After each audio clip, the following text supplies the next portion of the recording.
কুমড়াগুলা দিয়ে মিক্স তরকারি হইব। মিক্স তরকারি লাবড়া মানে কাটতে দিবা আজকে? হ্যাঁ, কোনটা কাটতে দিবা? এই একটা দিলেই হইলো। ছোটগুলা না এই বড়টা? বড়টা এই বড়টা কাটতে দিবা? না, ছোটটা কাটবা, দেখো কোনটা কাটবা। এটা কাটলো হয়, তোমার তো কুমড়া কাটলে কষ্ট হয়, মায়া হয়। এটা কাটবা।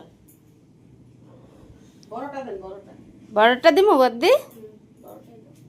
কি করবা তুই পচে জায়গা কুমার? আর এটা শেষা কোনটা? তুমি কি কি কাপ বানাইতেছো আজকে? আমি যে মায়ের মিক্স সবজি খাইবো, ওই সবজিটা বানাই, সবজিটা কাটতেছি। ও লাবড়া কইকো ভাজতে কইদি। আর কচু ভাজা হইব, ভাত করলা ভাজা করুন একটু। তোমার তো আবার ভাজা ছাড়া হয় না। আমার তো একটু ভাজা ভুজা একটু ভালো করে বানাইবা, হ্যাঁ, সুন্দর করে রান্না করবা। আজকে তো নিরামিষ। আজকে শনিবার না। তো একটু ভালো করে রান্না করবা। বানাইতে